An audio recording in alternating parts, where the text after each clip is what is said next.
የኢትዮጵያን ቀሪ ስብራቶች ለመጠገን ፓርቲያችን ከህዝብ ጋር በመተባበር ከሌሎች ባለድርሻ አካላት ጋር በመተባበር የጀመራቸውን ጥረቶች አጠናክሮ የሚቀጥል እንደሆነ እና ለዚህም ሁሉም አመራር አባል የድርሻው እንዲወጣ ህዝቡም ሌሎች ባለድርሻ አካላትም ከኛ ጋር በትብብር እንዲሰሩ ብሔራዊ ጥቅምን ማዕከል በማድረግ በተለይ የኢትዮጵያን ስብራቶች ለመጠገን የባህር በር ጉዳይን ጨምሮ ሌሎች የኢትዮጵያ ስብራቶች እስካሁን ያልጠገናቸውንም ለመጠገን ሁሉም የድርሻው እንዲወጣ ነው ስራ አስፈጻሚው ጥሪውን ያቀረበው። እንደ ፓርቲም ሚናውን በብቃት ለመወጣት ዝግጁ መሆኑን አረጋግጧል።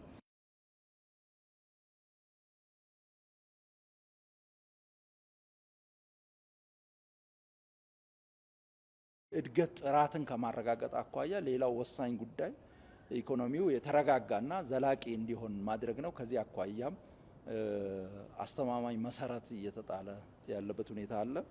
ስለዚህ በአጠቃላይ እድገቱ በቁጥር ብቻ የሚገለጽ ሳይሆን ጥራት ያለው የብዙሃኑን ተጠቃሚነት እያረጋገጠ ያለ እንደ ሀገር የጋራ ብልጽግና እንድናረጋግጥ እያስቻለን ያለ ነው። ይህንን በቀጣይ ማጠናከርን የምንቀጥል ይሆናል።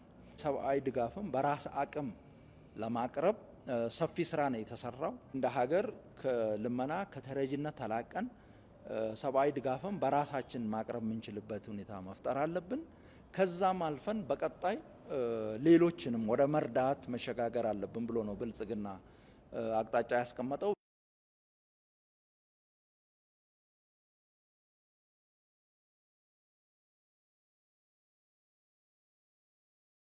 እስካሁን 16 የመሶብ አንድ ማዕከል አገልግሎት መስጫ ማዕከላት ተገንብተው አገልግሎት እየሰጡ ይገኛሉ። በእነዚህ ማዕከላት አገልግሎት ያገኙ ዜጎች ስለ አገልግሎቱ ሲጠየቁ እና ሳይንሳዊ በሆነ መልኩ ያ ሲተነተን ተገልጋይ እርካታው ከ95% በላይ ነው የሆነው። ስለዚህ ይሄ ጉዳይ በተለይ መሶብ አንድ ማዕከል አገልግሎትን ማስፋፋት የአገልግሎት አሰጣጥ ችግርን በዘላቂነት ከመፍታት አኳያ ብልሹ አሰራርን ከማስቀረት አኳያ የተገልጋይ እርካታን ከማረጋገጥ አኳያ ትልቅ ፋይዳ ያለው መሆኑ ያየንበት ነው። በሚቀጥሉት ወራትም የመሶብ አንድ ማዕከል አገልግሎት ማዕከላት እንዲስፋፉን አቅጣጫ የተቀመጠው እስከ ሰኔ 2018 ድረስ ወደ 100 ለማድረስ ነው ታቅዶ እየተሰራ ያለው።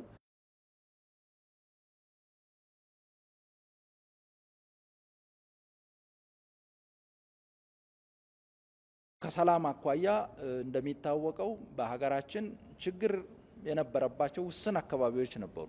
መንግስትና ህዝብ በመተባበር ችግር ያለባቸውን አካባቢዎች የማረጋጋት ሰላም የማድረግ ጸጥታቸው እንዲረጋገጥ የማድረግ ስራ ነው ሲሰራ የቆየው። በዚህም ውጤት ተገኝቷል። በቀሪ ቦታዎችም ከህዝብ ጋር በመሆን ሰላምና ጸጥታን የማረጋገጥ ስራ፣ የህግ በላይነትን የማስከበር ስራ ይሰራል። ማንኛውም የፖለቲካ ጥያቄ ያለው አካል ጥያቄውን በሰላማዊ መንገድ በዲሞክራሲያዊ መንገድ ለማካሄድ ምቹ ሁኔታ ተፈጥሯል። የፖለቲካ ምህዳሩ ለዚህ ምቹ ነው።